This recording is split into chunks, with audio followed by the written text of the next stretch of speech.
안녕하십니까. 제17회 제주 포럼에 참석해 주신 여러분 반갑습니다. 저는 제17회 제주 포럼 제주 선언 선포식의 진행을 맡은 이주희입니다. 네, 감사합니다. 네, 바쁘신 가운데서도 자리를 빛내주신 귀빈 여러분께 다시 한번 깊은 감사의 말씀을 드립니다. 그럼 지금부터 제17회 평화와 번영을 위한 제주 포럼의 제주 선언 선포식을 시작하도록 하겠습니다. 먼저 오영훈 제주특별자치도 도지사님의 제주 선언 선포식이 있겠습니다. 여러분 큰 박수와 함께 도지사님을 무대 위로 모시도록 하겠습니다.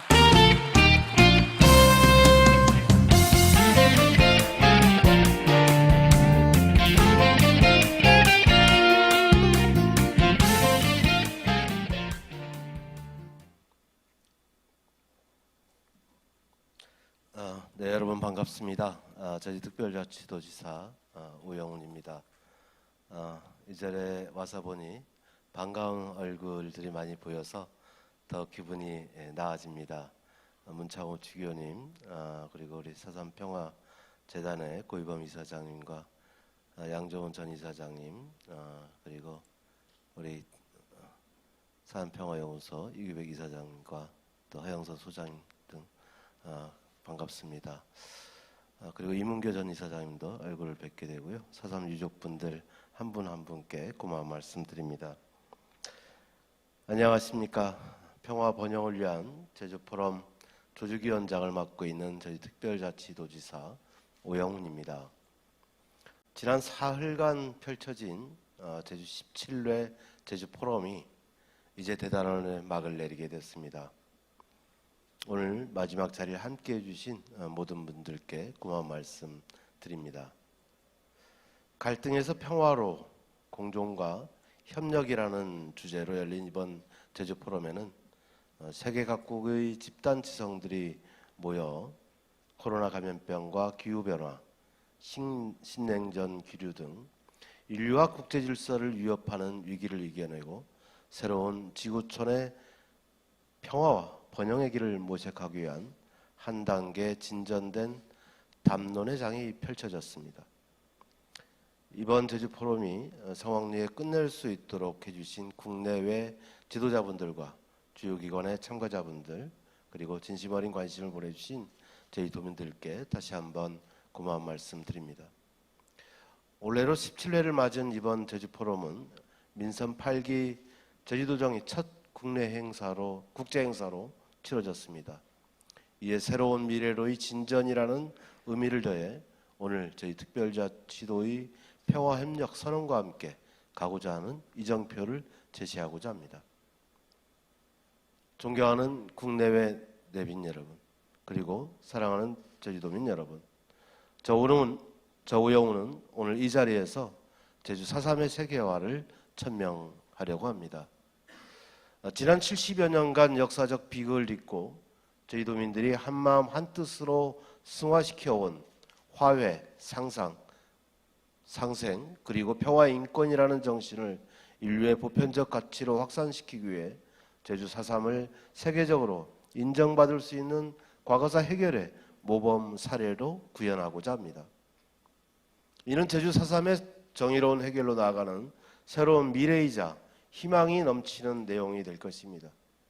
이번 포럼의 주요 세션과 외신 인터뷰에서도 제주 4.3의 화해 상생 정신은 세계사적으로 진정한 과거사 해결의 선도 모델이자 포스트 코로나 및 신냉전 기류 시대 지구촌 국가들이 협력을 통해 공유해 나갈 인류 보편적 가치이자 평화 모델로 인정받고 있습니다. 이에 제주도정은 제주 4.3의 세계화를 추진, 세계 평화의 섬의 국제적 가치를 높여 나가고자 합니다. 이를 위해 연내 트라우마 회복 지표를 개발, 역사적 비극을 평화로 승화시켜 치유해 나가는 세계적인 선도 사례를 만들어 나가겠습니다. 국가폭력과 과거사 문제에서 비롯된 트라우마 회복과 관련된 국제적인 표준 지표는 아직까지 없다고 합니다. 이번에 제주 4.3의 과거사 해결 모델로 정의, 화해, 회복 등 치유까지 아우르게 되는 트라우마 회복 지표는 세계 첫 사례가 될 것입니다. 저는 이번에 창안대 개발되는 지표를 WHO와 UN 글로벌 지수에 등재 세계 과거사 나라들이 사용할 수 있도록 추진해 나갈 것입니다. 또 역사적으로 귀중한 4.3의 기록물들이 유네스코 세계 기록유산으로 등재될 수 있도록 다각적인 방안을 모색하겠습니다. 4.3 기록물들은 학살된 희생자와 역사적 진실을 담은 기록물일 뿐만 아니라 미래 세대를 위한 화해와 상생의 기록물이자 세계 평화를 이끌 연대와 협력의 기록물이 될 것입니다. 이처럼 제주 4.3을 화해와 상생, 평화와 인권의 세계적 선도 모델로 만들어 나가는 작업을 통해 제주 4.3의 새로운 내일을 열어 나가겠습니다. 어두웠던 제주 4.3의 과거에서 벗어나 밝고 희망이 넘치는 4.3의 미래를 만들고 싶습니다. 감염병과 기후변화 위기, 신냉전 기류 등 지구촌을 위협하는 대내외적 환경 속에서 새로운 평화의 미래를 위해서는 글로벌 연대와 협력이 더욱 중요해졌습니다. 이에 제주도정은 다각적인 국제교류를 확대하여 평화협력 공동사업을 추진하는 한편 경제, 문화예술, 관광 등의 분야에서도 활발한 교류를 도모하여 상호 평화 번영의 길을 찾아 나서겠습니다. 우선 지리적 장점을 적극적으로 활용해서 아시안 지역과 아랍권으로 눈을 돌리겠습니다. 더 크게 적극적으로 국제교류 확대에 나서겠습니다. 이를 통해 이들 국가와 도시와 글로벌 평화도시 연대를 강화해서 외연을 확대해 나가면서 평화사업을 추진하고자 합니다. 여기에 제주 아세안 플러스 알파 정책을 역점을 두고 추진할 생각입니다. 경제와 문화예술, 관광 등 다양한 분야에서 인적, 물적 교류를 확대해 나가겠습니다. 이 같은 글로벌 연대와 협력 사업들은 제주와 아세안, 아랍권 지역 간 상호 이해 증진 및 교류 확대뿐만 아니라 옛 탐나 왕국의 해양 교류 전성기를 재현하는 신탐나 시대를 여는 교두보가 될 것입니다.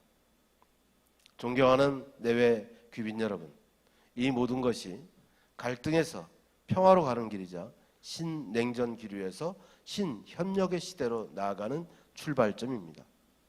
우리는 이제 슬기로운 지혜와 경험을 모아 사람과 자연이 행복한 공동체를 만들어야 합니다.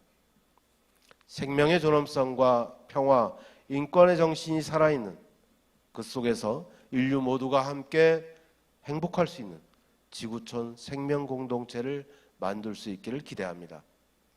여러분 감사합니다. 네, 감사합니다. 오용훈 도지사님께서 평화와 그 상생과 화해의 정신을 담은 제주 선언을 선포해 주셨습니다. 여러분 다시 한번 큰 박수 부탁드립니다. 네, 이번 제주 포럼이 말씀하신 대로 신협력의 새 시대를 열어가는 그 출발점이 되었으면 합니다. 네, 도지사님께서도 제주 4.3 세교화에 대해서 말씀을 해주셨는데요. 다음으로는 한국의 과거사 해결과 제주 4.3 그리고 국제연대, 평화와 공존을 위한 노력 세션이 진행될 예정입니다. 해당 세션의 진행은 제주 4.3 연구소의 한지희 사무국장님께서 수고를 해주시겠습니다. 사무국장님을 큰 박수와 함께 무대 위로 모시도록 하겠습니다.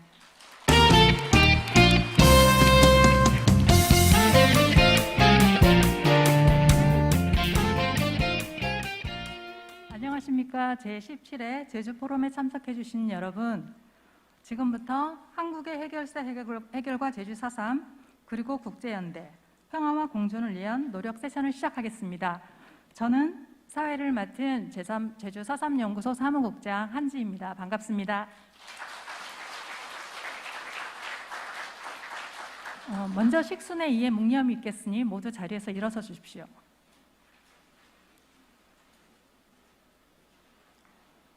이 땅의 모든 4.3 희생자와 국가폭력에 의해 희생된 분들을 위한 묵념.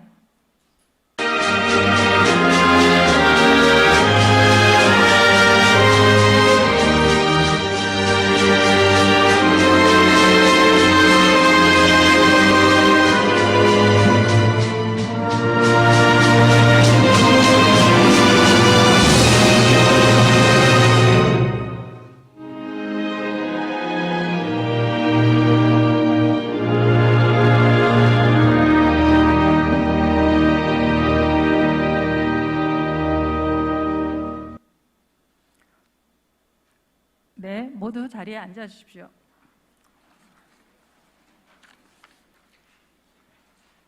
다음으로 제주 4.3연구소 이규배 이사장님의 개회사가 있겠습니다. 큰 박수로 맞이해 주시기 바랍니다.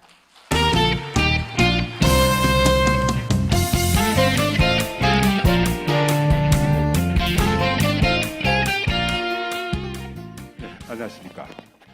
방금 소개받은 제주 4.3연구소 이규배 이사장입니다. 길게 얘기할 수가 없습니다. 생방송인 관계로. 다만 이 부분은 꼭 말씀을 드려야 될 게 시인 바이런 얘기처럼 어느 날 아침 깨어났더니 대단히 유명해졌더라. 저는 4.3연구소가 이렇게 훌륭한 무대에서 이런 행사를 할 수 있을 줄 꿈에도 생각해 본 적이 없습니다. 오늘 이 자리를 만들어주신 모든 행사 관계자 여러분, 그리고 각별하게 4.3을 기억해 주시는 우리 오영훈 도지사님께도 감사의 말씀을 드립니다. 저는 예기치는 못했습니다. 제주 선언이 있을 줄.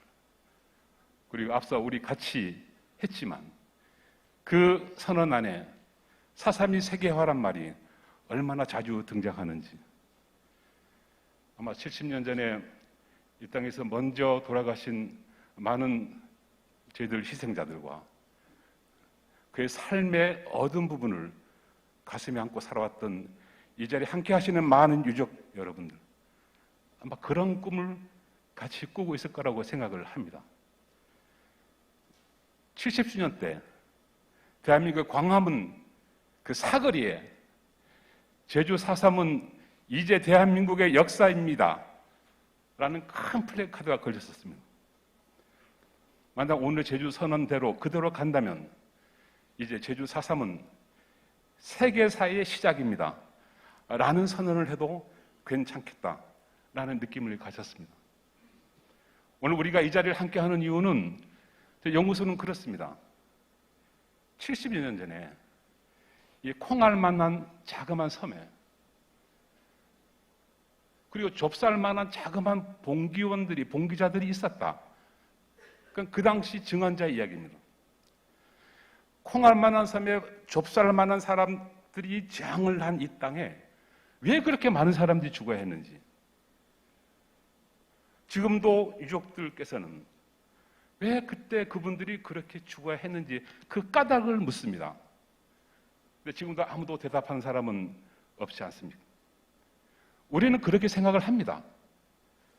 그렇게 아무것도 아닌 것 같은, 그러나 시대적으로 중요했던 그때 이 자그마한 섬에 그렇게 많은 유혈을, 세상의 모든 강물을 끌어모아도 손에 묻은 피는 쉴 수 없다라는 어느 비극 아테네 작가의 얘기처럼 그렇게 많은 피를 흘린 이것을 가능케 만들었던 원인은 무엇일까? 라고 우리는 묻는다는 겁니다. 아마 그때 그 숱한 죽음의 뒤에는 보이지 않는 손이 있었을 것이라 우리는 그걸 두고 제국주의라 이름을 해왔다는 겁니다. 오늘 일본의 저명한 인권운동가이자 사상가이신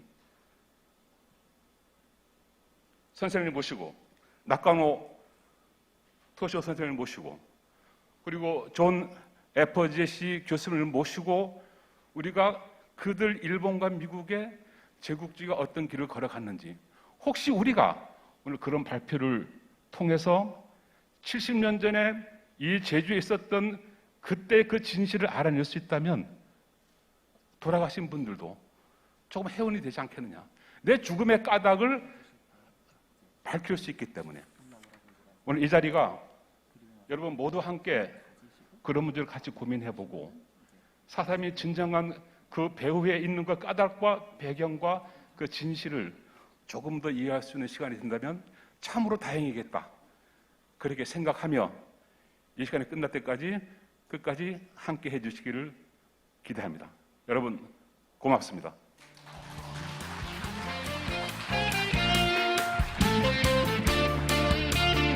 네, 감사합니다. 이어서 오영훈 제주특별자치도 도지사님의 축사를 듣겠습니다. 큰 박수로 맞이해 주시기 바랍니다.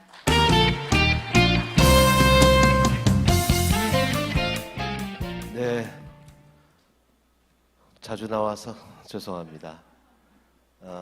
오늘 이 행사를 기획해 주신 현인택 평화연구원 원장과 또 함께 해주신 우리 한권 제주특별자치도의회 사삼특위위원장님, 고이숙 의원님, 하영선 소장님 등 많은 분들 함께 해주셔서 더 자리가 빛나는 것 같습니다. 오늘 제17회 제주포럼의 대단원을 마무리하는 세션을 제주 4.3의 정의로운 해결로 나아가는 역사적 주제로 진행하게 돼 매우 뜻깊게 생각합니다. 한국의 과거사 해결과 제주 4.3 그리고 국제연대의 의미를 짚어보는 이번 세션 개최를 위해서 많은 분들이 함께해 주셨습니다. 이규배 이사장님과 또 많은 분들의 노력에 고마운 말씀 드립니다. 그리고 또 오늘 토론의 좌장을 맡아주신 한겨레신문 허우준 선임기자와 기조연설을 해주실 도쿄 외국어대학 나카노 토시오 명예교수님을 비롯해 토론과 방청으로 귀한 걸음해 주신 참석자 여러분과 유족 여러분께도 다시 한번 고마운 말씀 전합니다. 제주 4.3은 국가공권력에 의한 민간인 집단 희생이라는 대한민국 현대사의 아픔을 화해와 상생, 평화와 인권이라는 가치로 승화시키는 진정한 과거사 해결의 모범 선도 모델이 될 것입니다. 저희들은 소중한 4.3의 가치를 인식하고 또 새로운 순우릉 공동체의 미래 가치로 승화시켜 나가면서 세계적으로 더 크게 확산시켜 나가겠습니다. 특히 4.3의 화해 상생의 정신의 세계화를 위한 4.3 기록물의 유네스코 세계 기록유산 등재와 제주 4.3의 세대 전승 및 교육, 전문 인력 양성 등에도 지속적으로 힘쓰겠습니다. 이번 포럼의 마지막을 장식하는 오늘 세션이 과거사 해결과 평화 인권의 가치를 계승 발전시키고 지속 가능한 평화 공존을 위한 국제적 연대를 강화하는 한 단계 더 깊이 있는 담론의 장이 되기를 기대합니다. 아직 정명과 미군정의 책임 규명 등의 과제가 남아 있습니다. 제주 4.3이 걸어온 길은 대한민국을 넘어 세계 곳곳에서 평화의 꽃을 피울 것으로 믿습니다. 오늘 이 자리에 함께해 주신 모든 분들과 함께 평화적 가치가 더 크게 빛나기를 기원합니다. 감사합니다.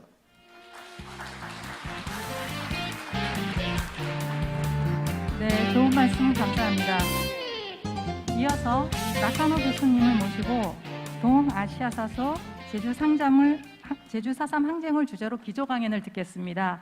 교수님을 무대 위로 모시겠습니다. 박수 부탁드립니다. 도쿄 외국어대학 명예교수이신 나카노 토시오 교수님은 사회사상의 전문가이십니다. 제주 4.3 사건을 생각하는 모임 도쿄의 실행위원으로 활동하고 계시고 제주 4.3에도 많은 관심을 갖고 계십니다. 선생님 부탁드립니다.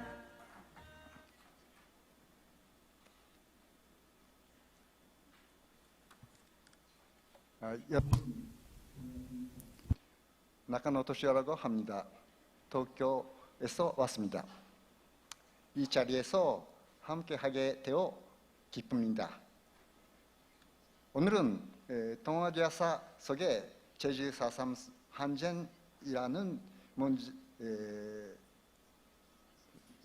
제목으로 이야기하겠습니다.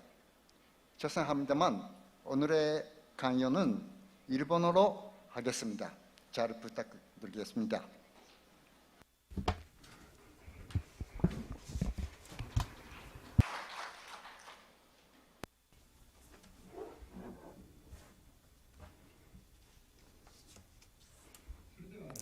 그럼 본론으로 들어가겠습니다. 동아시아사 속에서의 제주 4.3 항쟁이라는 제목으로 시작을 하겠습니다만 동아시아사라는 것을 바라봤을 때 이 제주 4.3을 아까 그 도지사님이 얘기하신 것처럼 제국주의와 식민지주의의 관계 속에서 생각해야 한다는 것이 제가 말씀드릴 뿐입니다. 여러분들이 지금 보시고 계시는 지도인데요. 제주 4.3은 그러니까 여러분들이 잘 아시겠지만 한반도의 남북 분단에 대해서 한거한 싸움입니다. 이러한 한반도의 남북 분단이라는 것을 조금 더 넓게 동아시아사에서 바라봤을 때 이 지도와 같이 보입니다. 한반도의 남북 분단은 사실은 패전을 한 일본 제국의 분할 통치의 일부였다라는 것을 여러분들이 지금 이 지도를 보시면 아실 수 있습니다. 오른쪽의 지도는 대일본 제국의 지도이고요.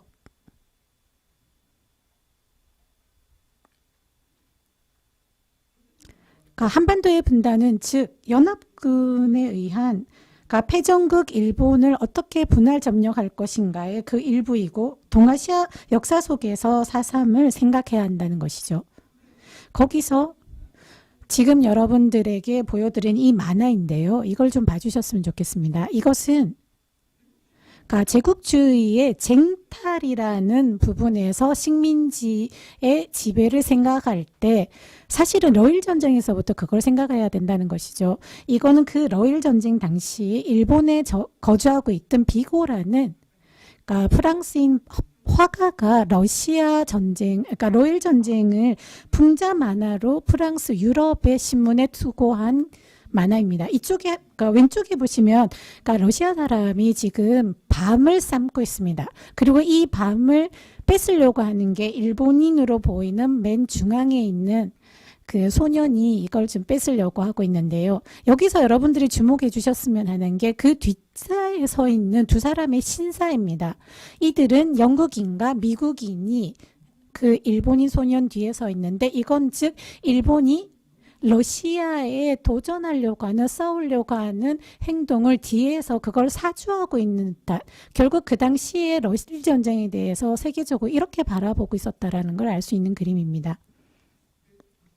그래서 러일 전쟁에 관한 프로세스를 여러분들과 함께 생각을 해보고 싶은데요. 1904년 2월에 러시아에 선전포고를 했고 1905년 9월에 러일 포츠모스 조약으로 러일 전쟁은 종결되게 됩니다. 그 과정에 몇 가지가 있었는데요.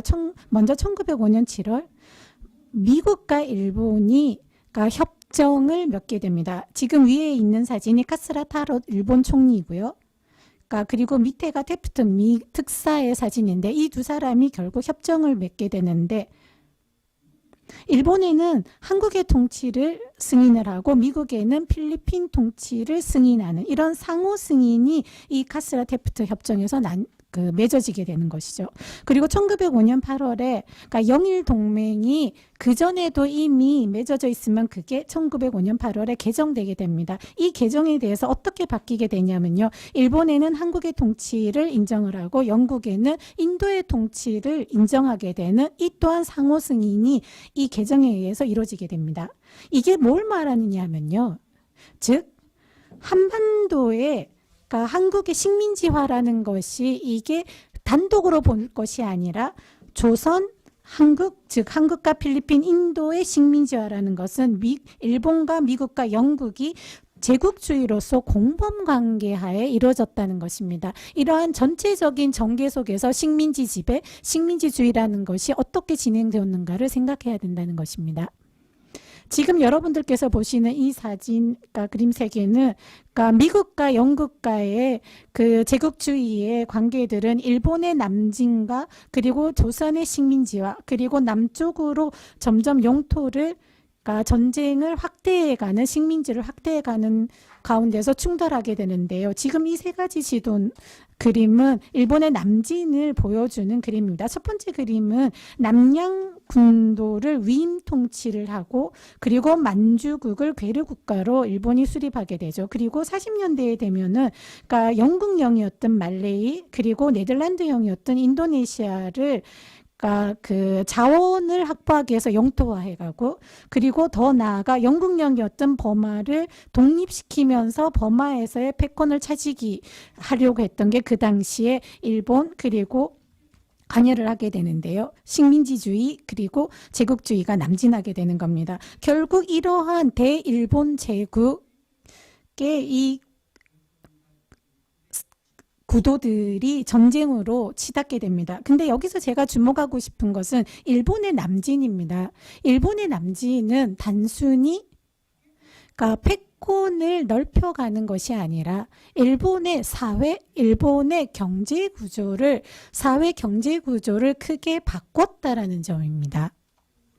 지금 여러분들께서 보시는 이 표는 그 당시에 일본의 수출 수입 상품의 그 변화를 볼 수 있는데요. 1910년대에서 20년대 그리고 30년대까지 어떤 변화가 있는지를 표로 드러낸 건데요. 1910년대와 20년대 일본은 여기 지금 보시듯이 주로 생사이죠. 생사를 그러니까 수출하는 그러니까 주요 수출 품목이 생사였습니다.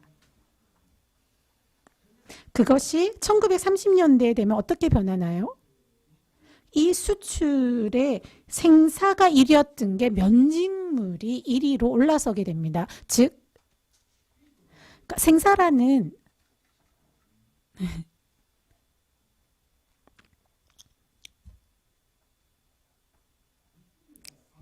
그러니까 수출과 수입이 변화하게 되는데요. 주요 수출품이었던 생사가 면직물로 바뀌게 되고 그리고 그 수출 시장 또한 미국에서 아시아로 바뀌어갑니다. 그리고 이에 비해 수입 또한 변화하게 되는데요. 수입 품목이 면화, 펄프, 그리고 양털, 생고무, 즉 원료로 수입 품목이 바뀌어가는 것이죠. 이렇게 10년대에서 20년대, 30년대에 거치면서 일본이 제국주의로 확장되는 과정이기도 한데 그 또한 일본의 산업 구조 또한 함께 상품을 수출하고 그리고 원료를 수입하는 구조로 바뀌어가게 되었다는 것입니다. 이것을 제국형 산업국가로 일본이 탈바꿈했다라고 얘기할 수 있지 않을까요? 여기서 이 자리에서 그러니까 여러분들이 이해해 주셨으면 하는 점이 이 제국형 산업 구조로 바뀌어가는 것은 노동력으로서 조선인이 그러니까 식민지가 된 조선인과 제주인이 거기에 동원되었다는 점입니다. 이는 기미가요마루라고요. 제주도와 오사카를 잇던 그러니까 정기 직항 100길이 열려서 다녔던 그 배입니다. 1922년인데요. 1922년에 기미가요마루가 주로 이제 제주도 오사카의 직항으로 개설된 이 100길이 1935년에 인구 이동을 어떻게 바뀌게 되냐면요. 지금 밑에 보시는 표인데요. 제주도의 인구의 그러니까 5명에 1명이 25만 명 정도 되는 인구 중에서 5만 명에 달하는 사람이 일본으로 건너갔고 그리고 그 중에 75%가 오사카에서 일을 했다는 거죠. 그 당시 오사카는 어떤 상황이었냐면요. 동양의 맨체스터라고 불릴 정도로 면제품 공업의 중심지로 발달했습니다. 일본은 식민지주의에 의해서 이렇게 오사카를 면제품의 그 중심 공업지대로 발달시키게 되는데 그 중심이 된 노동력의 공급처가 제주도였다는 것이죠. 이렇게 제주도 사람들은 한편으로는 근대 자본주의와 식민지주의의 착취와 폭력과 대면하게 되고 이와 동시에 제주도에 영향을 끼친 근대의 힘을 과도 자각을 하게 된 이게 이후에 일어나게 된 4.3의 저항을 낳은 제주 사람들의 비판 정신의 기초 경험이 되었다라고 저는 생각합니다. 자, 그렇다면 여기서 제주 4.3이 일본의 패전 후, 그러니까 한국에서 얘기하는 해방 공간 속에서 어떻게 전개되었는가에 관해서 말씀드리겠습니다. 일본이 패전한 후 한국의 역사로 말씀드리자면은 4.3과 직접적으로 연결되는 해방 공간의 시기일 텐데요. 단 이 시기에 관해서는 여기 계시는 한국 여러분들에게 특히 또 제주도의 여러분들이 더 잘 아시기 때문에 제가 상세히 말씀드릴 필요는 없을 거라고 생각합니다. 하지만 여기서 제가 강조드리고 싶은 것은 이 해방 공간에서 미국과 소련, 즉 제국주의의 개입의 문제, 그리고 그에 따른 일본의 식민지 지배가 어떤 영향을 남겼는가라는 점입니다.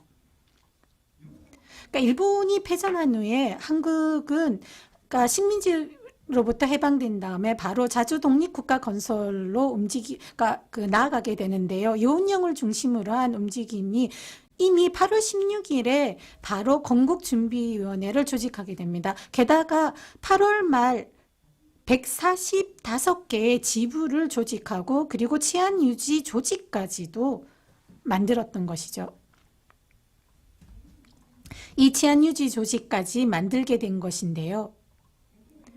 이 당시 사실은 아직 주요 독립운동을 했던 세력들은 그 한반도 내로 아직 돌아오지 않았던 그런 시기여서 전체적으로 하나의 독립운동이 하나로 이렇게 뭉쳐지거나 이러지 못했던 시기였는데요. 그렇지만 그 시기에 그럼에도 불구하고 9월 6일에는 조선인민공화국 건설이 선언되게 되는 것이죠. 역사적인 의미에 봐서도 이런 전개는 굉장히 빨리 진행되었다라고 저는 생각합니다. 이런 자주적인 국가 건설의 움직임에 끼어든 것이 개입한 것이 미국과 소련입니다. 한반도의 북부 지역에서는 소련이 스스로를 해방군이라고 강조를 하면서 들어와서 간첩 통치를 하게 되죠. 그렇지만 9월 19일에는 소련으로부터 김일성이 북부 지역으로 들어오게 되고 그리고 김일성과 소련의 연계를 통해서 급진적인 사회주의 개혁을 시작하게 됩니다. 특히 그 중에서도 급진적인 토지 개혁은 거기에 대해서는 여러 의견들이 있었고 그 결과 많은 월남자들이 생겨나서 남쪽으로 왔고 저는 사회 분단이 거기서 생겨났다고 생각합니다. 이에 비해 남부 지역에서는요. 미국이 대일 전승국으로서 직접 점령 통치를 하게 됩니다. 먼저 미군정이 시작한 것은 조선인민공화국의 부인입니다. 그리고 그 대신에 미군정은 식민지 지배하에 있었던 총독부 관련 인물이나 경찰 그리고 친일파들을 적극적으로 기용을 하고 그를 통해서 인민위원회나 자익을 부인하고 탄압하게 되는 것이죠. 10월에 한반도로 들어온 이승만은 지금 이렇게 귀국한 사진인데요. 이렇게 귀국한 이승만은 그러한 미군정 점령하에서 권력을 장악하려고 합니다. 여기서 제가 같이 생각해 보고 싶은 것은 이러한 남북의 미국과 소련의 개입은 실질적으로 제주 4.3에 어떻게 관여했고 그것이 어떤 참혹한 사태를 낳았는가라는 점입니다.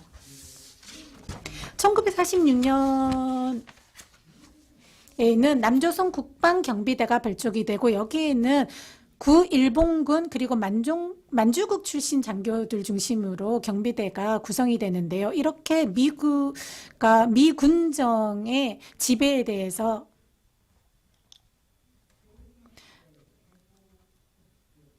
많은 사람들이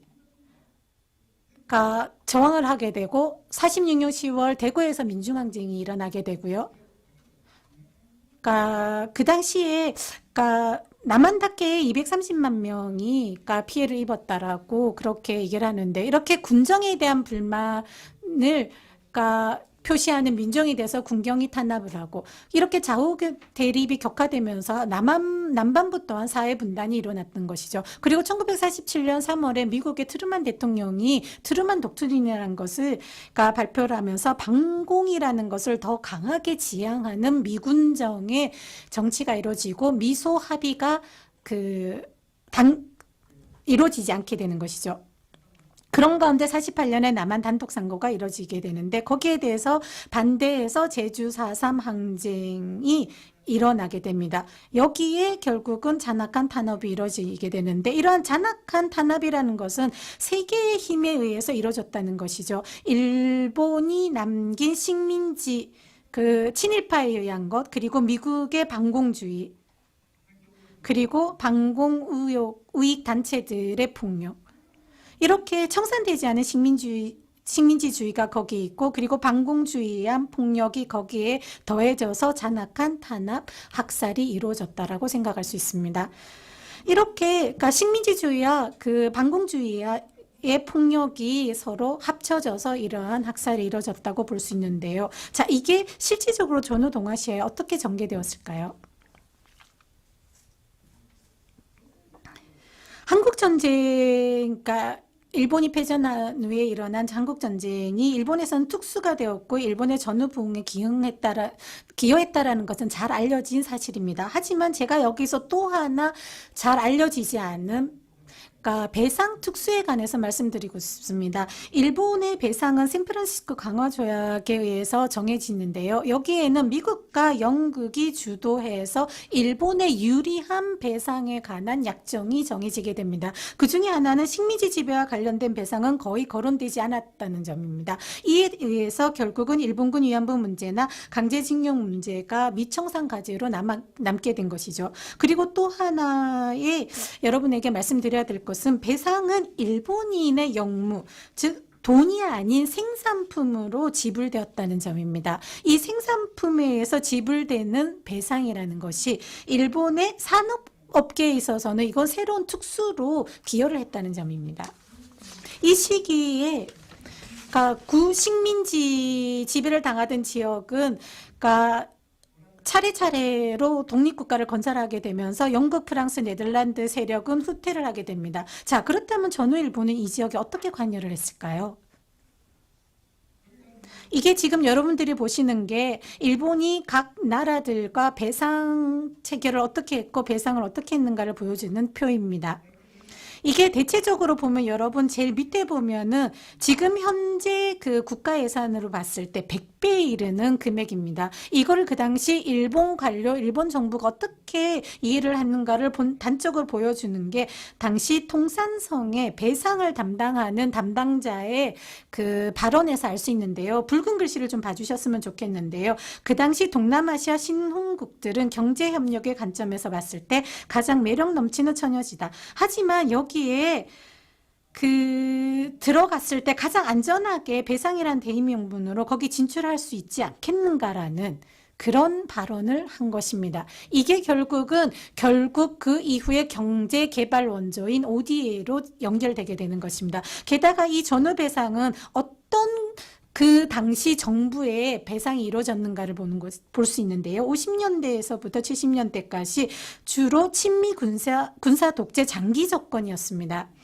지금 여러분들이 보시는 이 나라들이 전부 다 일본으로부터 배상을 받게 되는데 이 나라들이 전부 다 친미 군사 독재 정권이었다는 것이죠. 이들이 어떤 짓을 했냐는 것입니다. 이 당시에 전쟁과 학살의 시대로 들어가게 되는데요. 동아시아에 있어서의 전쟁과 학살 시대를 지금 사망자로 여러분들을 지금 제가 정리한 부분인데 물론 이건 나라별로 전부 다 천차만별로 차이가 있습니다. 그렇지만 이러한 학살은 계속되는 식민지주의와 냉전에 의한 폭력으로 그 학살이 더 심해졌다는 점입니다.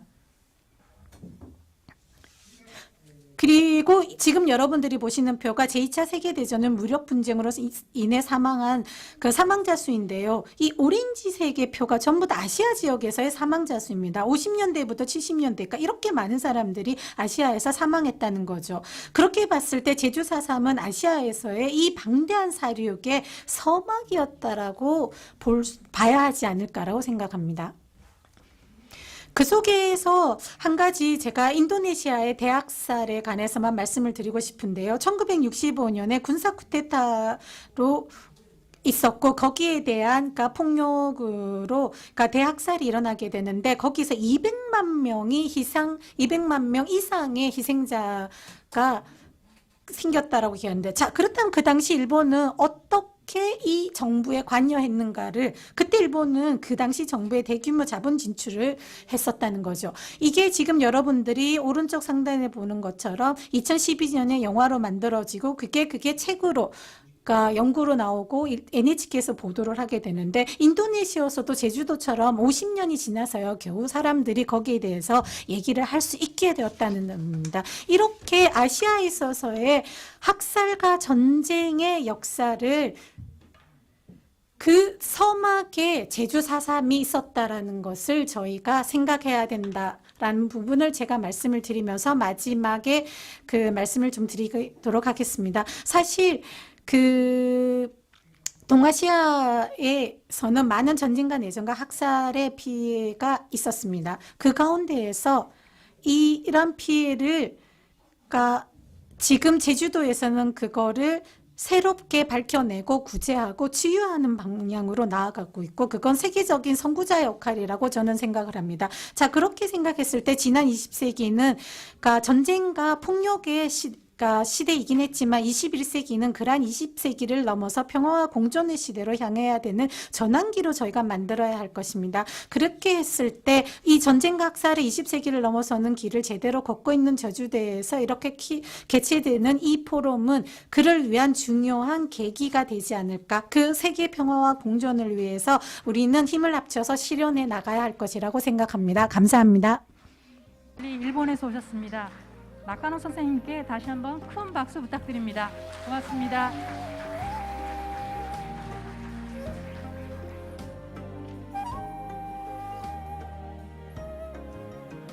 그럼 이제 무대 위로 오늘의 발표자 및 토론자분들을 모시도록 하겠습니다. 허우준 기자님, 존 에퍼제시 교수님, 문경수 교수님, 김민환 교수님은 무대로 올라와 주시기 바랍니다.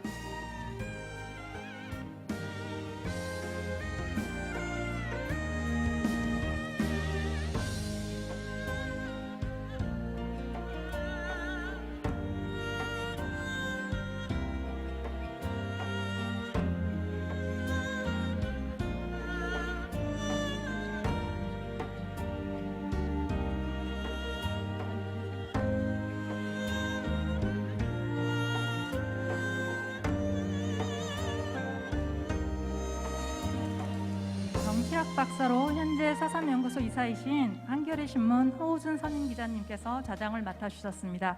그럼 이번 세션에 허우준 자장께 마이크를 넘기도록 하겠습니다.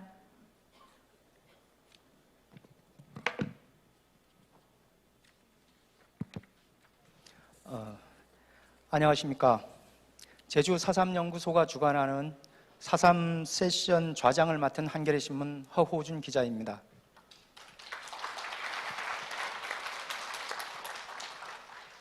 이번 세션은 아시다시피 제17회 제주 포럼이 66개 세션 가운데 마지막을 장식하는 세션입니다. 그만큼 4.3이 제주 포럼에서 차지하는 그 위상과 비중이 커졌다는 의미이겠습니다. 취재 기자로서 돌이켜보면 지난 20여 년이 제주 포럼이 역사에서 이번만큼 4.3이 중요하게 다뤄진 적이 없었습니다. 저희에게 주어진 시간은 80분입니다. 그래서 주어진 시간 안에 발표와 토론이 효율적으로 이루어질 수 있도록 노력하겠습니다. 본격적인 그 발표와 토론에 앞서서 방금 기조 강연을 해주신 나카노 토시오 교수님이 강연에 대해서 잠깐 소개해드리겠습니다. 방금 보셨듯이 4.3과 일본의 식민주의를 연결짓고 일본의 전후 정책과 동아시아의 관계 속에서 4.3을 고찰한 나카노 교수님의 그 훌륭한 발표를 들으며 우리에게는 또 새로운 4.3의 연구 주제를 던져준 것 같습니다. 흔쾌히 초청에 응해주시고 좋은 강연을 해주신 나카노 교수님에게 다시 한번 박수를 부탁드리겠습니다. 이어 발표와 토론에 들어가도록 하겠습니다. 먼저 이번 세션의 발표를 맡아주실 분과 토론을 해주실 분들을 소개하겠습니다. 오늘 발표를 하실 존 에퍼제시 경희대학교 영문학과 교수님을 소개하겠습니다.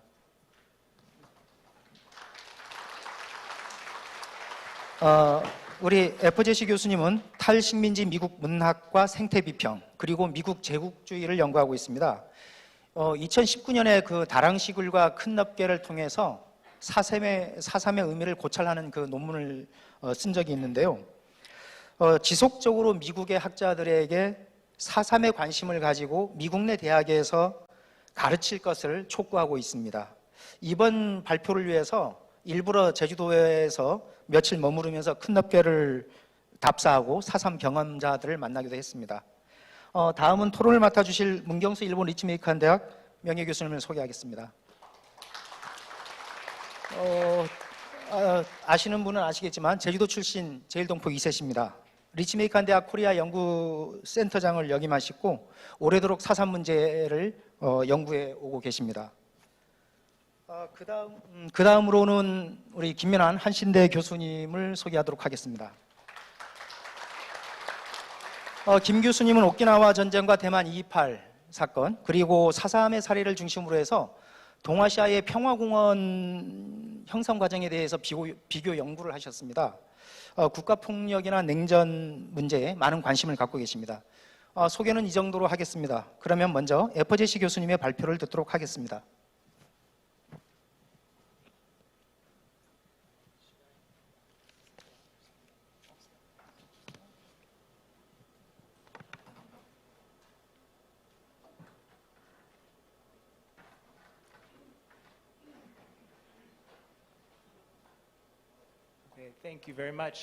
네, 대단히 고맙습니다.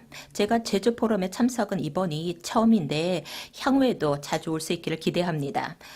우선은 도지사님 그리고 연사분들, 토론분들 그리고 또 저희 컴퓨터에서 작업하시는 분들, 카메라 작업하시는 분들, 또 이제 식당에서 이제 일하시는 모든 분들 정말로 감사드립니다. 정말 많은 분들의 노력이 있었기 때문에 이렇게 훌륭한 행사가 개최될 수 있었다고 생각을 합니다. 그리고 또 뿐만 아니라 저는 또 한진희 사무총장님께 제가 이렇게 방문할 수 있도록 준비를 해주신 점에 대해서 감사를 드립니다. 제가 카카오톡을 정말 많이 보냈었습니다. 질문이 굉장히 많았었는데 친절하게 이제 답변을 해주셨기 때문에 사무총장님께도 이제 감사의 말씀을 드리고 싶습니다. 그리고 특별히 제가 감사하고 싶은 분이 있는데 바로 허호준 한겨레 선임 기자님이십니다. 지난 30년 동안 기자님께서는요. 이 연구를 하셔서 그 연구를 통해서 제주도 도민들을 위해 이제 진실이 이제 드러날 수 있었고 또 그렇게 돼서 바로 영어로 지금 번역이 됐었던 바로 이제 제주 이제 4.3의 이제 미국의 이제 관여와 관련된 그 책이었습니다. 저는 이 책을 미국 내 학자들 그리고 다른 학자들에게 이제 홍보하기 위해서 많은 노력을 하겠습니다. 그리고 또 크림 압둘 자바라는 유명한 농구 선수가 있습니다. 젊었을 때는 롤 모델이 필요하다라는 얘기를 했습니다. 나이가 들어도 롤 모델이 필요하다라고 얘기를 했습니다. 근데 허호준 기자님은 저에게 영감이고 또 저에게서는 롤 모델입니다. 자, 허호준 기자님께 큰 박수 부탁드려도 될까요?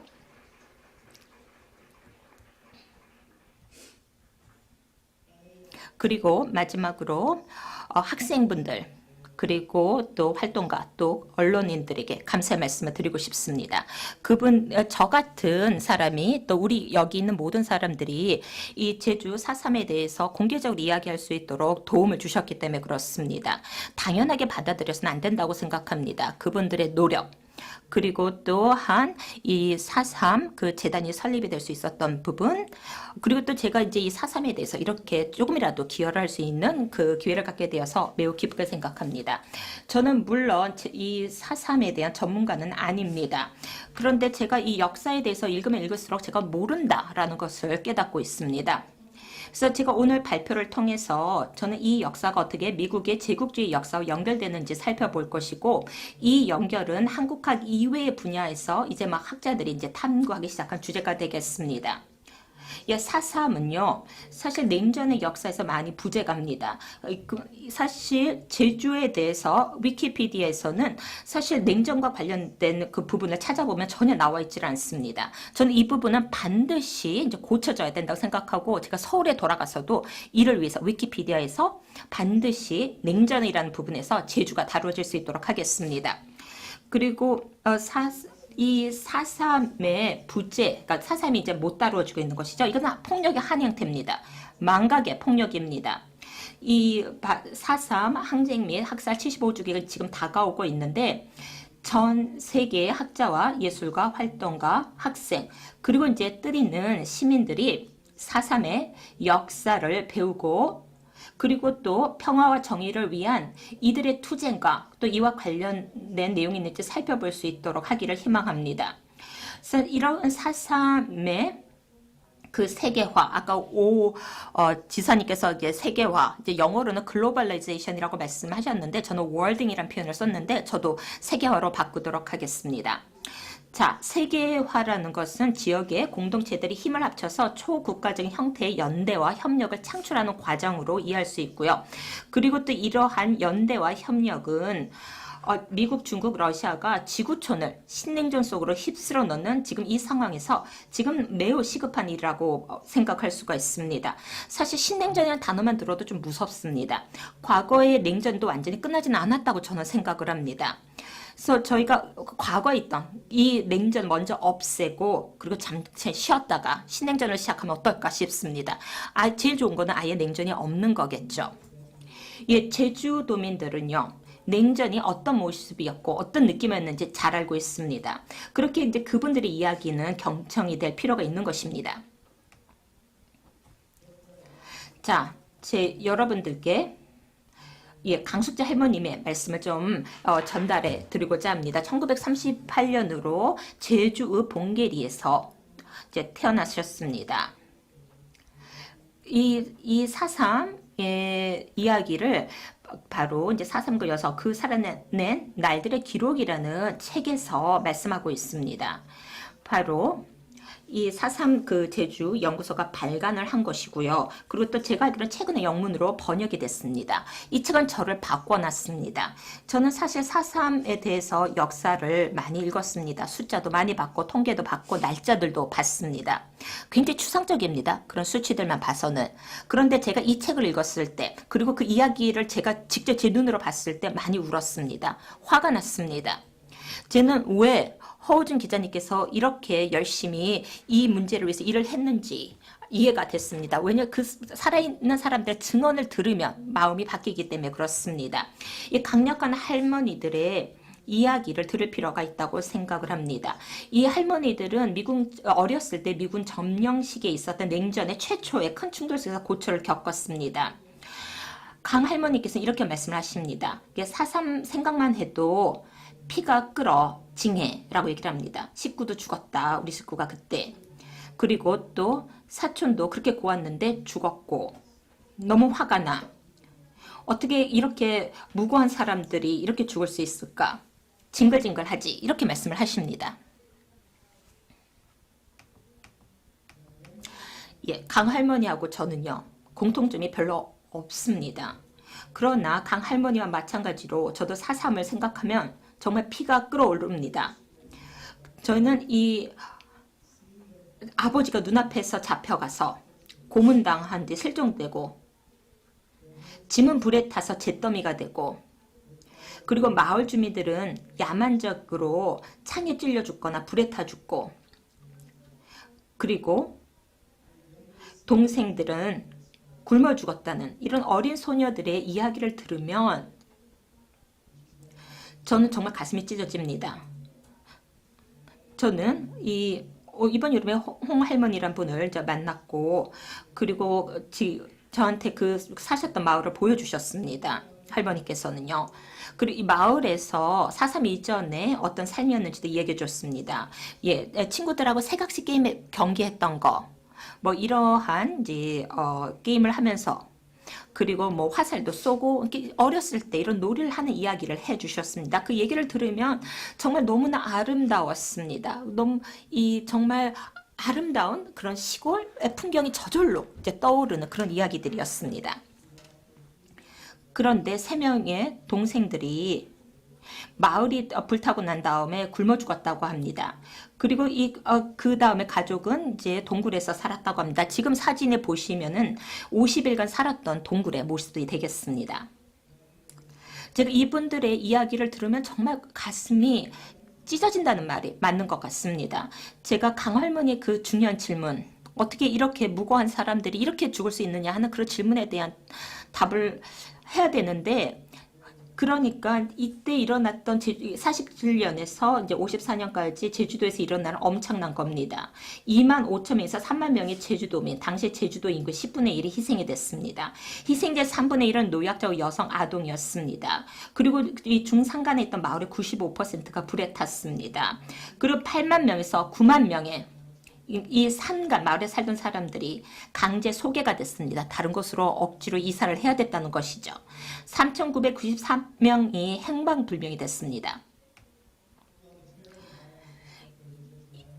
이 제주 일제에서 해방이 된 후 제주도를 휩쓴 테러와 폭력이 제주도의 역사에 있어서는 엄청난 사관이 있을 줄 몰라도 미국의 역사에 있어서 이런 종류의 폭력은 어떻게 보면 꽤나 평범한 일입니다.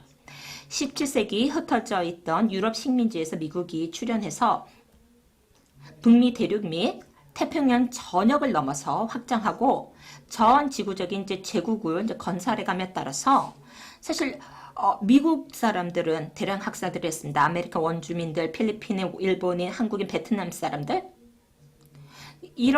이러한 대량 학살은 미국의 확대의 일부였습니다. 초토화되고 무제한된 공중전, 내판탄, 고문, 강제 수용소, 총기 난사. 사실 아시는지 모르겠는데 미국에서요. 바로 올해 한 해만 471건의 총기 난사 사건이 있었습니다. 그러니까 이런 대량적인 폭력은 미국에서는 너무나 흔한 겁니다. 그래서 강 할머니의 질문에 대해서 답을 하자면 어떻게 죄 없는 사람들을 그렇게 죽일 수 있는가 하는 그런 이제 질문에 대해서 답을 하기 위해서 미국의 제국주의 역사를 간략하게 좀 설명을 좀 드리도록 하겠고 주로 이제 동남아시아의 역점을 두면서 말씀을 드리도록 하겠습니다. 이게 필리핀 미국 전쟁이 됐는데 어떻게 보면은 제주 4.3 사건과 비슷합니다. 그래서 그 부분에 대해서 말씀드리고 또 제 연구하고 이 역사에 제가 관심을 가지게 됐는지에 대해서도 간략하게 말씀을 드리도록 하겠습니다. 제가 이제 대학원에 입학한 것이 90년대 초반인데요. 그때 제가 이제 세미나에 참석을 했었는데 그때 이 광고가 있었습니다. 이게 이제 1892년에 있던 하퍼스 위클리라는 지에 실렸던 피어스 비누라는 광고인데 바로 백인의 부담을 가볍게 하는 길은 바로 청결함의 미덕을 가르치는 것이다 라는 광고였습니다. 보면서 이건 정말 인종차별적이다. 역겹다라고 생각을 했습니다. 근데 여기 백인 군인 사진 보이시죠? 이 손 씻는 사람이 누군지도 몰랐습니다. 그리고 누군가 어디를 밝게 하겠다는 건지도 저는 이해가 되질 않았습니다. 지금 부담을 져야 되는 이 백인 남성은요. 조지 두의 해군 제독입니다. 미국 스페인 전쟁에서 미 해군을 통솔한 것이죠. 쿠바와 필리핀이 스페인 제국의 부패와 압제로부터 해방되는데 일조를 한 그 전쟁입니다. 제가 거의 이제 일본이라는 표현을 썼는데 자 그런데 이것이 곧 이제 미국과 필리핀 사이의 전쟁이 되었습니다. 이제 제가 필리핀 하고 생각했을 때 사실 미국하고 필리핀하고 전쟁이 있었나? 저는 잘 기억을 못했습니다. 제가 미국의 제국주의 역사에 대해서 관심을 시작한 것이 바로 이 전쟁, 아무도 모르는 필리핀과 미국과의 전쟁에 대해서 알기 위해서 이제 관심을 가졌다라고 보시면 되겠습니다. 필리핀 혁명 시기에 스페인에 맞서서 필리핀 군대를 지휘한 에밀리오 아기날도는 미국이 필리핀 독립을 위해서 싸우러 온 것이라고 믿고 있었습니다. 1898년 7월 12일 아기날도는요. 필리핀 공화국의 독립을 선포했습니다. 그렇지만 미국은 이 공화국을 인정하지 않았습니다. 스페인이 철수한 지역을 계속해서 점령해 나갔습니다. 300여 년간 지독히도 부패한 스페인 제국 치하에서 신음하고 또 그들에 맞서서 투쟁해온 필리핀인들을 상대로 반혁명 전쟁을 야기한 겁니다. 이 전쟁은 1902년 공식적으로 막을 내렸지만 사실 전투는요 1912년까지 계속이 됐습니다. 300년간 걸친 스페인 식민 통치를 겪고 난 다음에 해방이었기 때문에 필리핀 사람들한테는 당연히 환희와 축하의 시간이어야만 했습니다. 필리핀인들이 거리에서 춤을 추는 대신 대량 학살, 초토화, 물고문, 집단 수용소가 필리핀을 고통과 죽음의 열도로 바꿔놨습니다. 20만여 명의 필리핀이 폭력, 기근, 질병 등으로 희생된 것으로 추정이 되고 있습니다. 일부 학자들은 그 숫자가 100만 명이 넘는다고 주장을 하기도 합니다. 이 잊혀진 전쟁에 대한 제 관심은요. 이 책의 결과로 나오게 됐는데 이 책에서는요, 미국이 동남아하고 이제 태평양의 이제 식민지를 장악했던 그 시점입니다. 필리핀, 괌, 하와이, 사모아 같은 것을 식민지로 만들었죠. 바로 이제 일본의 제국의 흥기를 봉쇄하기 위한 것이었죠. 그리고 또 미국 경제에 충격을 준 과잉 생산 위기의 해법으로 생각했었던 신화와 같던 이제 중국 시장으로 가는 초석을 마련하기 위한 것이었습니다. 저는 제주 4.3 사건은 이 1838년 윌키스 미국 해군 원정대와 함께요, 움트기 시작했던 1890년대 가속화되고 20세기에 폭발한 아시아 태평양에서의 미국 제국주의 확장의 긴 역사 속에서 자리매김할 필요가 있다고 저는 생각을 합니다. 제국주의라는 단어, 이 1890년대에 미국의 아시아 태평양 지역으로의 확장이라는 맥락에서 미국 내 주요 언론에서 자주 등장하기 시작했습니다. 20세기 중반 무렵 제국주의는 미국과 소련이 서로를 향해 내뱉은, 그리고 이제 탈식민자하는 제3세계가 두 강대국을 향해 내뱉은 정치적인 저주였습니다. 그리고 제국주의 비난에 대한 두려움은 제주 4.3에 직접적인 영향을 끼쳤다고 말씀을 드릴 수가 있습니다.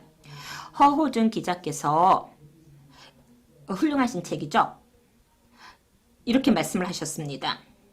그러니까 50 총선 선거를 위해서 미군정은 제주에서 벌어진 소요 사태를 조속히 진압해야만 했고, 하지만 당시 이제 군정 장관이었던 맨스필드 중령은 미군이 개입해서는 안 된다는 강조하는 두 가지 지시사항을 전달받았습니다. 미군이 전투에 직접 관여하게 되면 봉기 사태가 국제 문제로 비화가 되어서 대중의 비판을 살지도 모르기 때문이다.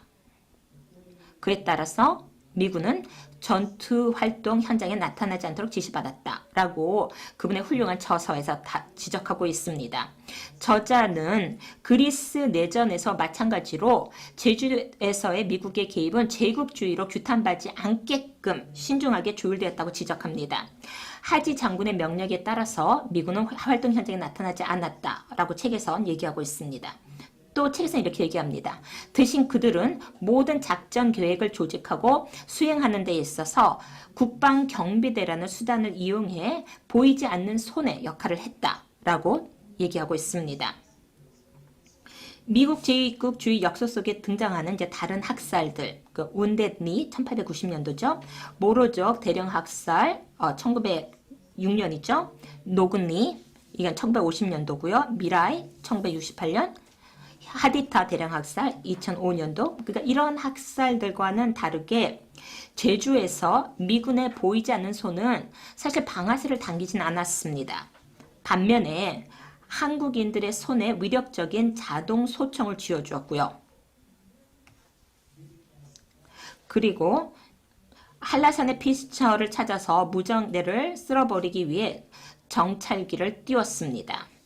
또한 대량 학살 소식이 한반도나 외국으로 나가지 않도록 제주섬을 해상 봉쇄하고 해안선 포격으로 또 더 많은 공포심을 유발해서 주민들이 이제 다시 산간 지역으로 돌아가게끔 했습니다. 이제 황수경의 이제 지적처럼 이렇게 얘기합니다. 제주에서 이들이 얼마나 적극적인 폭력에 관여했는지 완전히 밝혀지진 않았는데, 이는 미국의 존재가 대개 정책 고문관, 자원 조달자, 파견 관독관처럼 폭력의 변두리에 머물러 있었기 때문이다. 라고 이제 책에서 얘기를 하고 있습니다.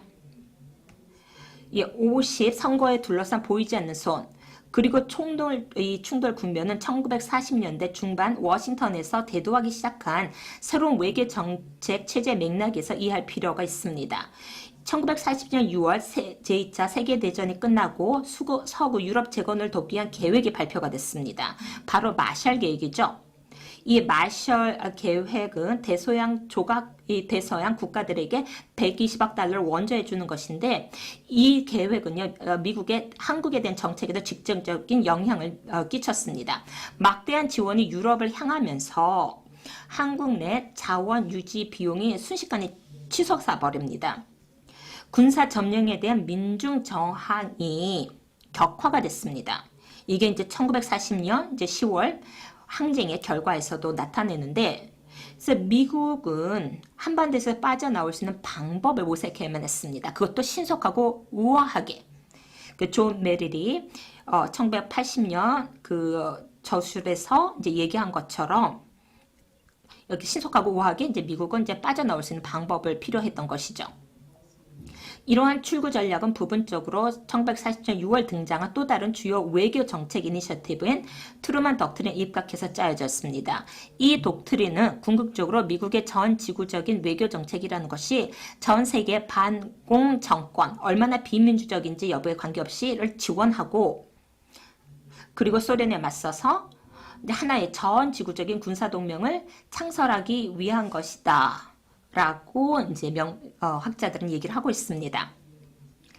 이 트루먼 독트린에서 이제 발전한 봉쇄 전략은 미국이 남한 단독 선거를 후원하는 데까지 이르렀고, 이를 통해서 반공주의자인 이승만은 미국이 영내에서 자국의 이익이 보장된다는 점을 알고 신속하고 우아하게 한국에서 빠져날 수 있도록 해주었습니다.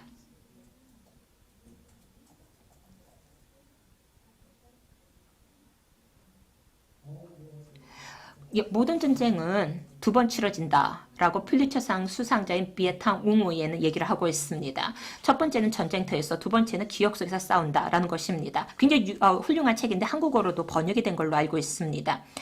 이는 바로 제주 4.3하고 그리고 또 미국의 베트남전을 이제 비교하고 또 이해하는데 굉장히 도움이 될 수 있는 그런 책이다라고 말씀을 좀 드리겠습니다.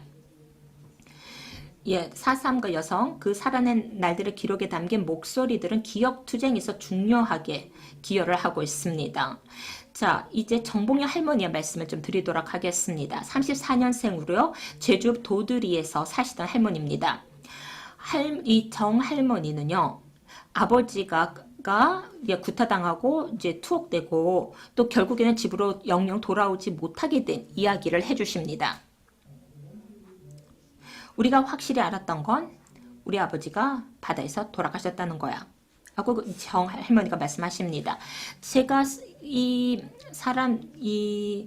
사람들이 쇠고랑에 묶여서 바다에 던져졌다는 그런 발표를 들었을 때 사실 저는 이 글을 읽고요, 수장되고 외면당한 사람들에 대한 이런 묘사를 제가 보면서 전 중간 항노와 또 대서양 횡단 노예 무역을 논할 때 제가 학생들에게 보여주는 그 조각상 하나가 생각이 났습니다.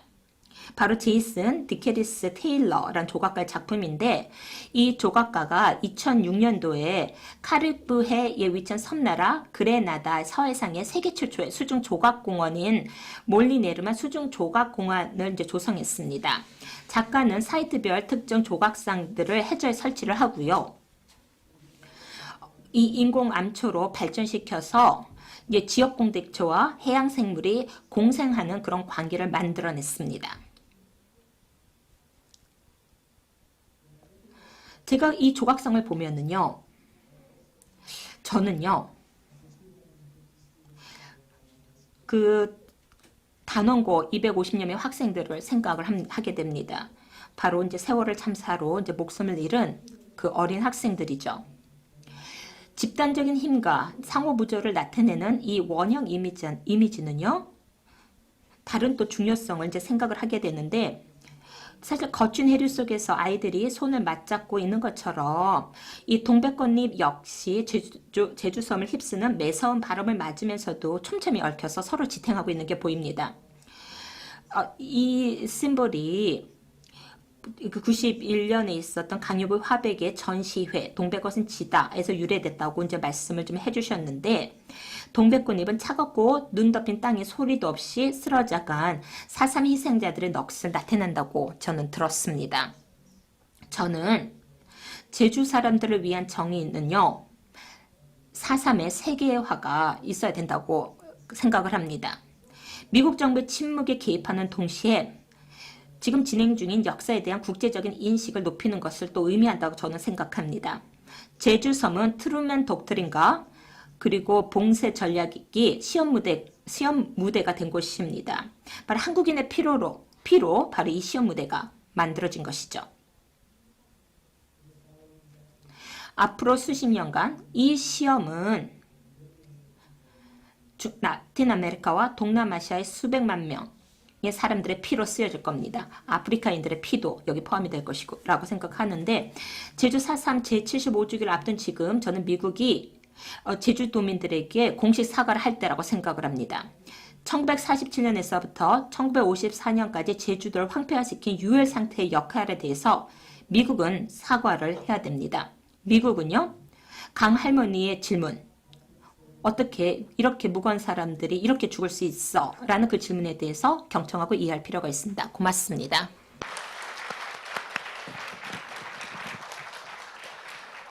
에퍼제시 교수님의 발표를 잘 들었습니다. 너무 과분한 평가에 어찌할 바를 모르겠습니다. 근데 이제 시간이 조금 이제 많이 지연된 것 같아서요. 우리 토론자분께서는 7분 이내로 좀 말씀해 주시면 감사하겠습니다. 문경수 교수님 토론 듣도록 하겠습니다. 예, 방금 소개받은 문경수입니다. 제가 3년 만에 제지해 왔거든요. 그래서 드려야 할 인사말이 많은데 7분을 하니까 인사를 좀 생략하겠습니다. 네. 그냥 토론문을 읽는 식으로 제 발표를 하겠습니다. 43페이지부터 제가 쓴 토론 논문가 있습니다. 그럼 보시면서 들어주시면 좋겠습니다. 두 번째 단락으로부터 읽겠습니다. 4.3의 완전 해결을 생각할 때 4.3의 세계화라는 맥락에서의 미국의 책임 문제가 핵심적 화두 중에 하나가 될 것이고, 그런 면에서 봉쇄선에서의 에퍼제시 박사의 발전은 탁월한 성취로 간주됩니다. 제 토론에서는 에퍼제시 박사의 문제 제기를 바탕으로 제국, 냉정, 그리고 세계화라는 세 개의 키워드로 토론 소재를 제기해 토론자로서의 역할을 대신하고자 합니다. 특히 학술적인 측면에서의 세계화라는 것을 좀 의식을 하면서 토론문을 작성했습니다.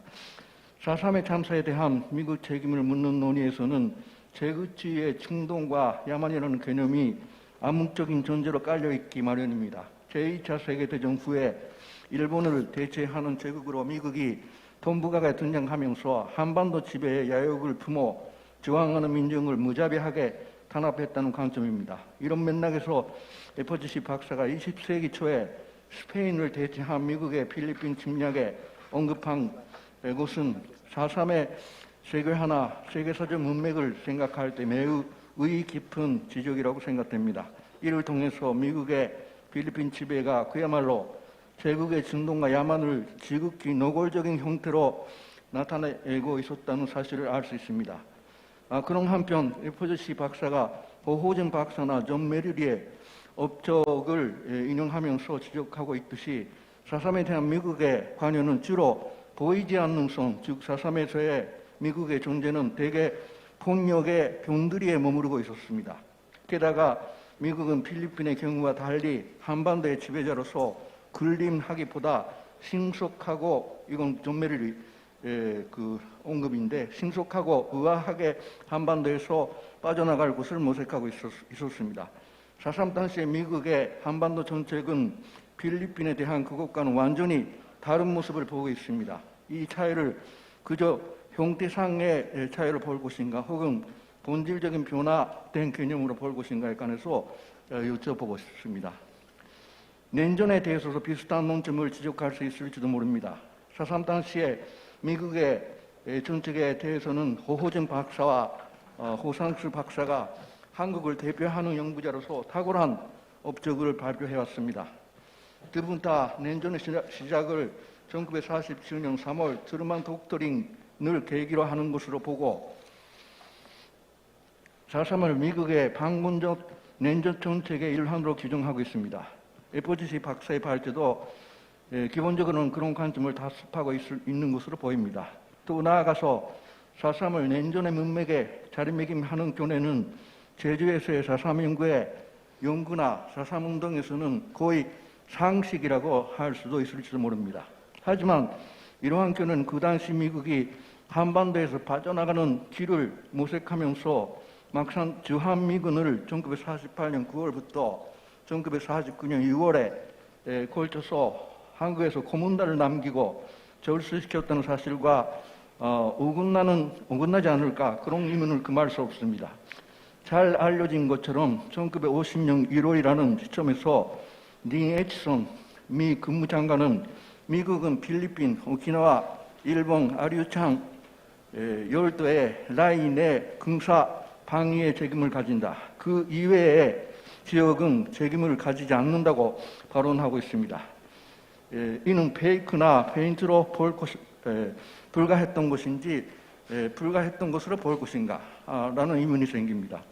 미국을 중심으로 하는 국제적인 냉전 연구 흐름은 1950년대에 반권적인 관점에서 일반적으로 소련의 책임을 간주하는 전통지로부터 시작해서 이 전통지를 비판하는 60년대 후반 이후에 대두하고 미국의 책임을 간주하는 수정지 그리고 80년대 후반부터는 미소가 함께 냉전 제국이라는 라고 보는 포스트 수전지로 정리할 수 있습니다.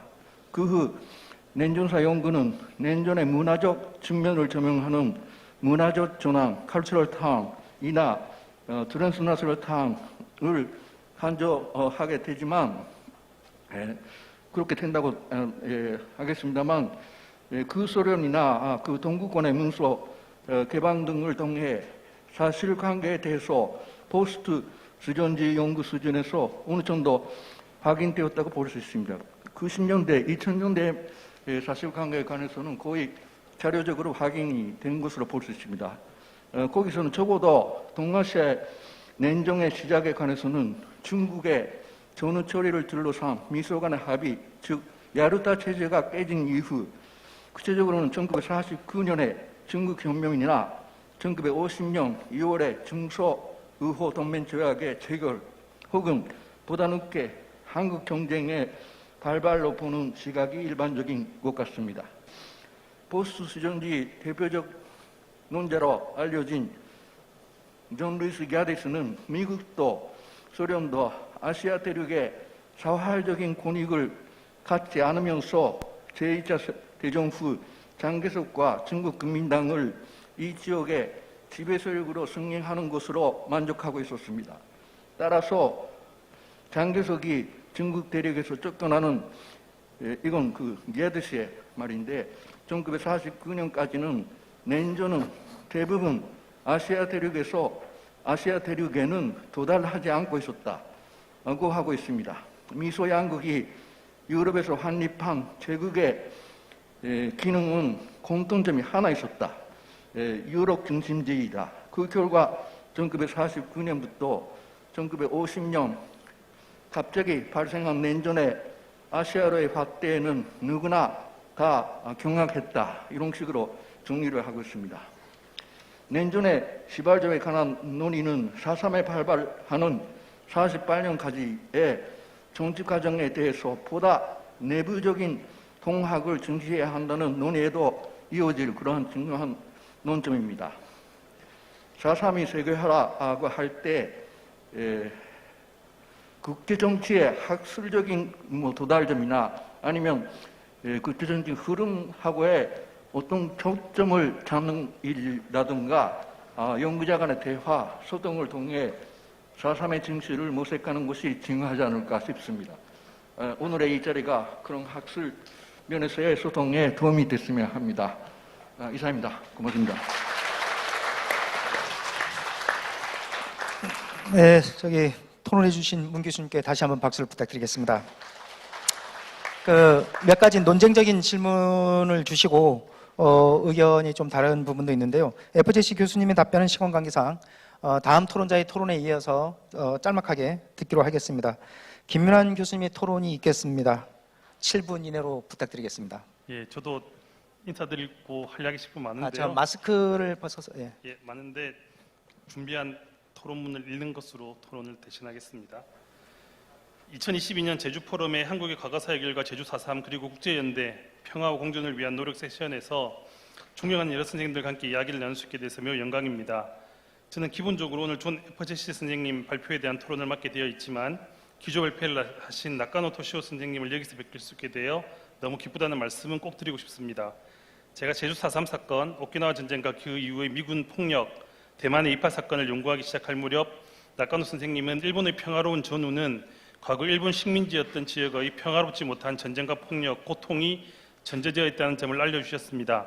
나카노 선생님의 이런 가르침은 제가 연구에 틀림상하는데 매우 큰 영향을 미쳤는데 사실 오늘 제 토론도 이런 틀에 기반해 있습니다.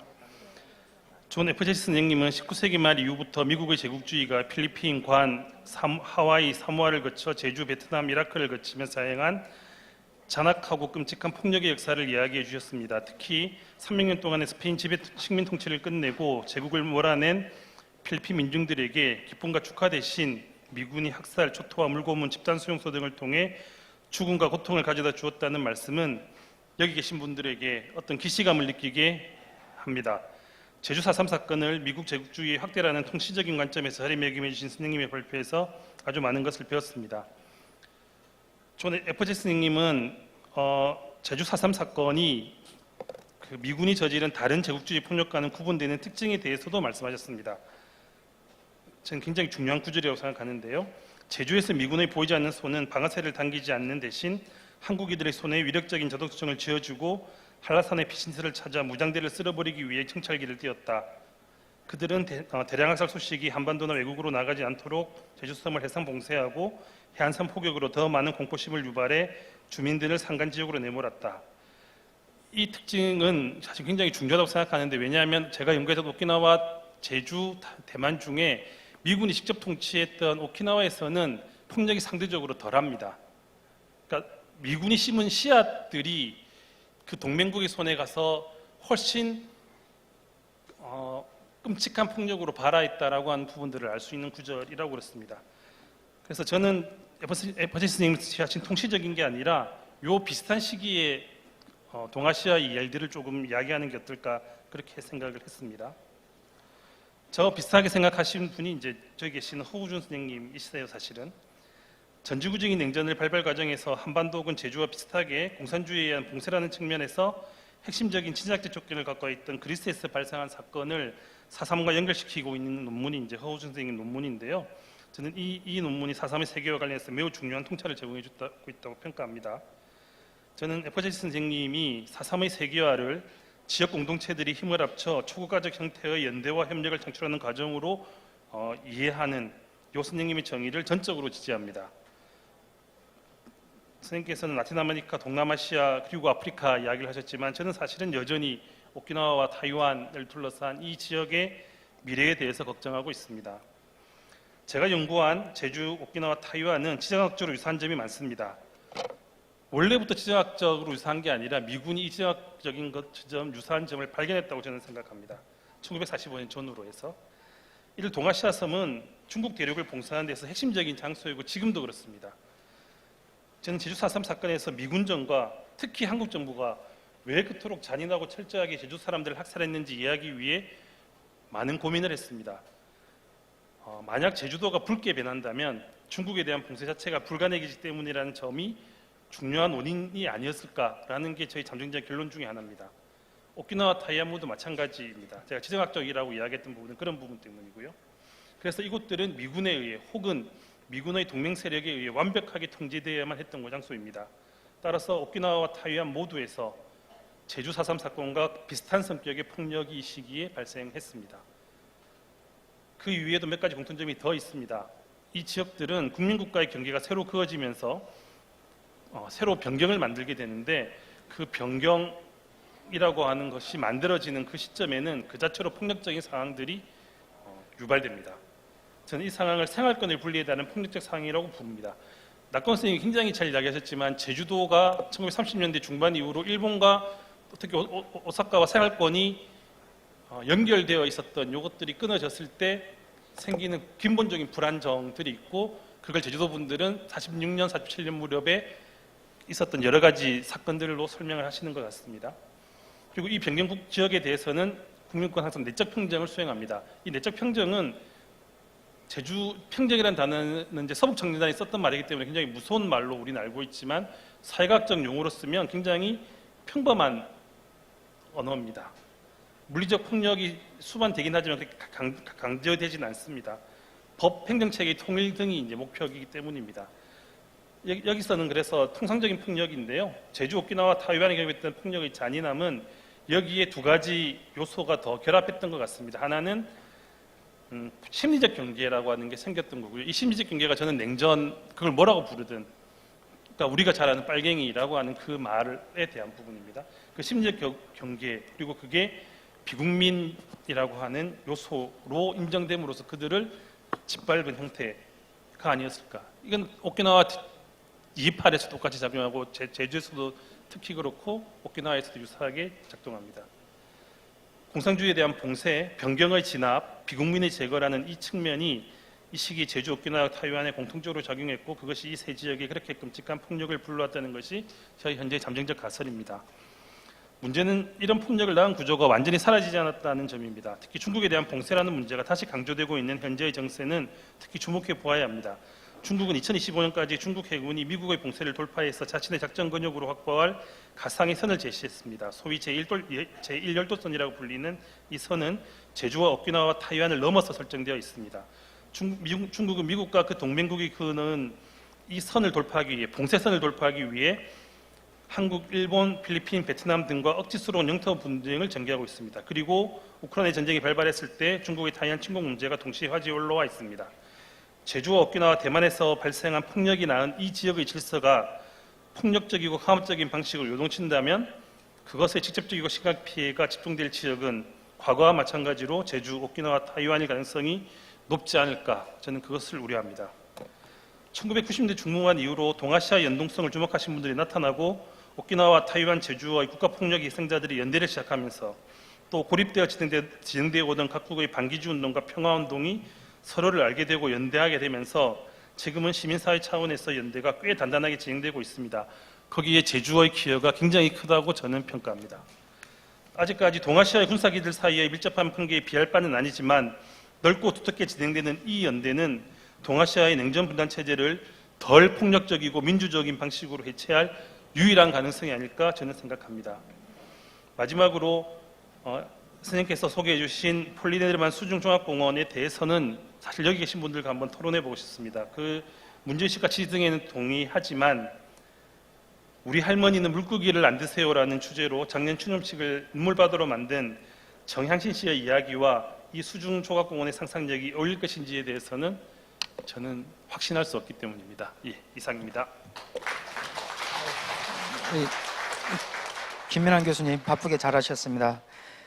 지금 저에게 주어진 시간이 다 돼서 이제 3분 더 추가로 주신 것 같습니다. 그래서 토론에 대한 답변은 세션이 끝나고 해야 되겠습니다.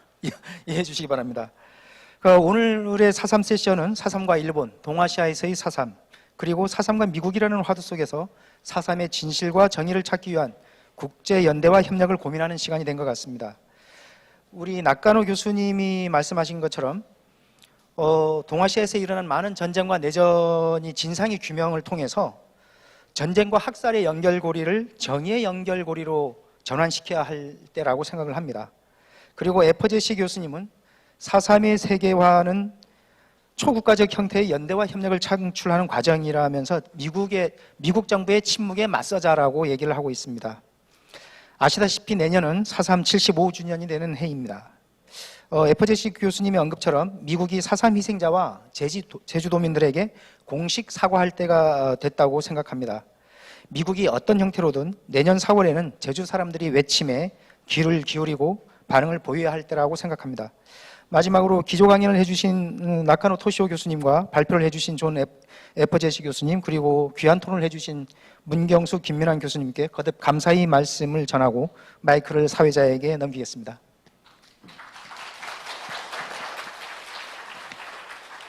네, 감사합니다. 마지막으로 제주평화연구원 한인택 원장님의 감사의 말씀 있겠습니다.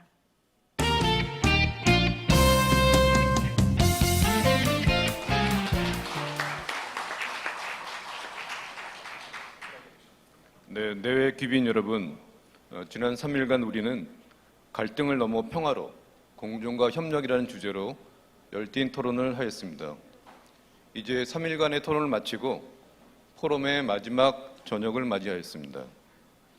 인류 역사를 바꾼 위대한 발명은 당초 알려진 것처럼 외로운 천재에 의하여 이루어진 것이 아니라고 합니다.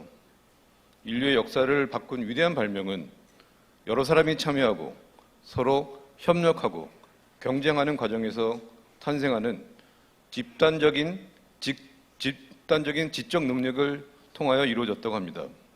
이렇게 발생하는 지적인 능력을 연구자들은 집단지성이라고 부릅니다. 역사적으로 집단지성의 발생은 중요한 발명과 혁신을 위한 원동력이자 필요한 조건이었습니다. 저는 한 걸음 더 나가서 집단지성의 발생은 평화와 번영의 원동력이자 필요 조건이라고 생각합니다. 네, 귀빈 여러분, 한반도와 아시아는 세계에서 가장 역동적인 지역입니다. 전례 없는 고도 성장, 그리고 급작스러운 경제 위기가 보여주듯이 아시아는 역동적이지만 안정적이지 않습니다. 또 북핵 위기에서 볼 수 있듯이 아시아에는 안보적인 불안이 상존하고 있습니다. 이러한 아시아의 역동성 그리고 아시아의 불확실성에 효과적으로 대응하기 위해서는 개별 국가의 노력은 물론 적극적이고 창의적인 집단 지성에 기반을 둔 국제적 협력이 절실히 요구됩니다. 참석자 여러분, 제주 포럼은 2001년 처음 개최된 이래로 아시아의 평화와 번영을 위한 대화의 장으로 역할을 하여 왔습니다. 지난 3일간 세계 각지의 지도자, 전문가들이 한자리에 모여서 정치, 경제, 안보, 문화, 역사를 주제로 열띤 발표와 토론을 하였습니다. 참가자들은 기존의 아이디어를 면밀히 검토하였고 또 새로운 아이디어를 제시하였습니다. 참가자들의 이러한 노력을 통해서 지금 바로 이곳에서 공존과 협력을 통해 갈등을 해소하고 평화를 증진하는 집단 지성이 탄생하였다고 저는 확신합니다. 그리고 지금 바로 이 자리에서 탄생한 집단 지성이 향후 평화와 번영을 위한 국제 협력의 원동력이 되고 필요 조건이 될 것이라고 믿어 의심치 않습니다. 참석자 여러분, 이 회의의 가장 큰 주역은 바로 참가자 여러분들입니다. 사회자로서, 발표자로서, 토론자로서, 그리고 방청자로서 여러분들은 평화와 번영을 위한 창의적 발상과 실천적인 방안을 협의하였습니다. 여러분들로 인해서 아시아를 위한 집단 지성이 탄생하고 또 진화할 수 있을 것이라고 생각합니다. 이 자리를 빌어서 이번 포럼을 성공적으로 끝낼 수 있도록 도와주신 여러분과 기관에 대해 감사의 말씀을 드리고자 합니다. 그리고 물심양면으로 지원을 아끼지 않으신 후원기관 관계자 여러분, 그리고 도민 여러분께 특별한 감사의 말씀을 드립니다. 앞으로 제주 포럼을 더욱 발전시켜서 지금보다 더 다양한 주제, 더 중요한 주제에 관해서 논의하고 지금보다 더 많은 참가자들이 발표하고 토론할 수 있도록 계획하고 있습니다. 여러분들의 적극적인 지원과 협조를 기대합니다. 마지막으로 바쁘시더라도 잠시 시간을 내셔서 세계 자연유산 제주의 아름다움을 즐기시는 그런 시간을 가지시기를 바라겠습니다. 즐겁고 안전한 귀국 여행이 되시길 바라며 제18회 제주 포럼에서 다시 만나겠습니다. 감사합니다.